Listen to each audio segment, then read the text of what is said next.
Special investment facilitation council जो बनाया गया है, मेरे ख्याल से इनिशिएटिव अच्छा है। हम हाथ पे हाथ रख के नहीं बैठे रह सकते। हमें ऑब्वियसली जो रेड टेप हमारे यहाँ है, जो प्रोविंशियल और फेडरल लॉज में फर्क है, और उसकी वजह से ईज ऑफ बिजनेस नहीं मिलता। बिजनेसमैन चाहे पाकिस्तानी हो या बाहर से आए, उसको बड़ी परेशानियां होती है, तो ये दूर करने की तो हमें जरूरत है। तो मेरे ख्याल से उस हवाले से तो एक अच्छा कदम है, बट मेरे ख्याल से चीजों को जरा रियलिस्टिक होकर देखना चाहिए।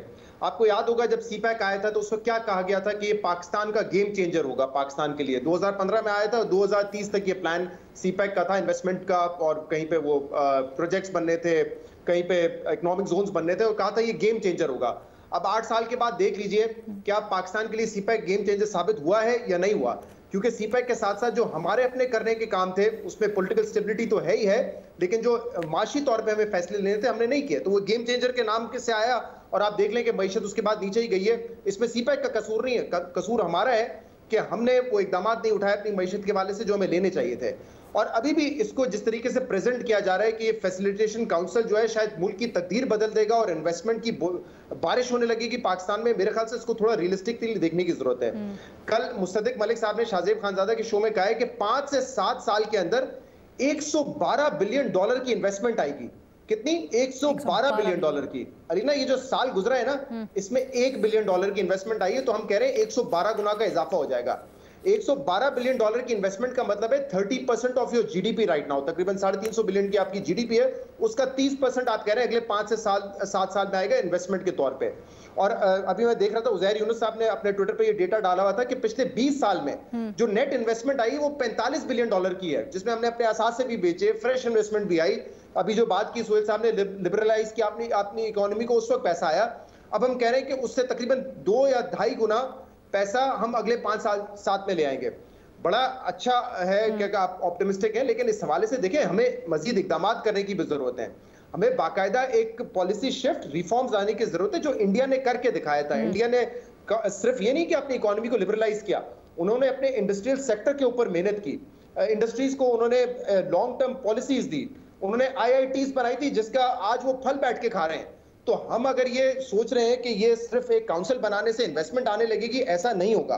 और अभी आगे जाके ये भी देखना है कि ये कितने उसका असल ऑब्जेक्टिव क्या है। क्या सिर्फ शॉर्ट टर्म में चंद ऐसे असासे बेचना है जिसमें एयरपोर्ट्स होंगे, जिसमें KPT का टर्मिनल होगा, क्या ये बेचेंगे, या बाकायदा हम कुछ नए एरियाज में इन्वेस्टमेंट लेकर आएंगे जिसका कहा गया है कि मिनरल्स में आएगा, डिफेंस प्रोडक्शन में आएगा। तो ये आगे जाके पता चलेगा। जी, एक और इम्पोर्टेंट बात, अब जैसे जो आपने अभी हवाला दिया है शहबाज शरीफ साहब वजीर आजम की ट्वीट का, तो उसमें उन्होंने एक बात कही है अलीना, मैं चाहूंगा इस पर थोड़ी तफसील से बात हो। वो कह रहे हैं कि देखिए इस वक्त बड़े यूनिक हालात हैं, जो टेक्स्ट बुक अप्रोच है ना वो वर्केबल नहीं है। अब ये मुझे बड़ी अजीब सी बात लगी है, किस जगह पर हमने टेक्स्ट बुक अप्रोच को अप्लाई किया है और उसका नतीजा नहीं निकला है, पहले ये तो बता दें। रह से एक इंटरेस्ट रेट की बात आती है कि इंटरेस्ट रेट बढ़ाने से हमारे इन्फ्लेशन कम नहीं होती, लेकिन मैं चंद चीजें बुनियादी जो इकोनॉमी को दुरुस्त करने के लिए होती है वो गिनवाना चाहूंगा।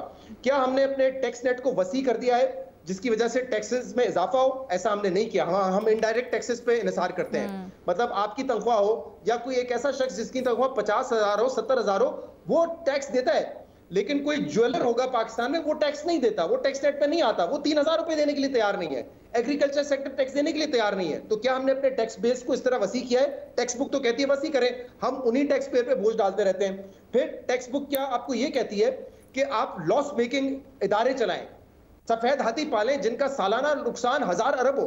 क्या ये टेक्स्ट बुक आपको सिखाती है? बिल्कुल नहीं सिखाती। टेक्स्ट बुक तो ये कहती है कि हुकूमत का काम ही नहीं है कारोबार करना, तो कौन सा आपने टेक्स्ट बुक को अप्लाई किया है? फिर 4000 अरब रुपए सर्कुलर डेट है गैस का और बिजली का, कौन सी टेक्स्ट बुक सिखाती है कि आप इतना बड़ा 4000 अरब का सर्कुलर डेट इकट्ठा करें और मईशत को चलाएं? ये तो पॉसिबल ही नहीं है। तो पता नहीं कौन सी टेक्स्ट बुक अप्रोच को हमने अप्लाई किया है। फिर हम अपने एक्सचेंज रेट को जो कंट्रोल करते हैं, ये जो खासतौर पे सागडा साहब की फैसिनेशन है कि 200 रुपए से कम लेकर आए।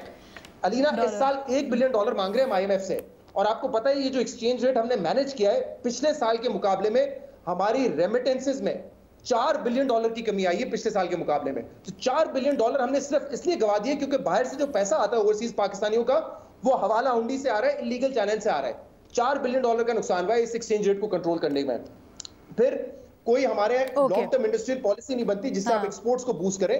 मतलब हमने तो ये कुछ होते हुए देखा ही नहीं है। तो मुझे नहीं समझ आया कि क्यों ये बात कर रहे थे कि टेक्स्ट बुक अप्रोच जो है वो अप्लाई नहीं हो सकती। बिल्कुल अप्लाई हो सकती है, अप्लाई तो करें, हम हमेशा ये कहते रहते हैं कि आपको रिफॉर्म्स लाने की जरूरत है, जिस तरह चल रहे उस तरह नहीं चला जा सकता।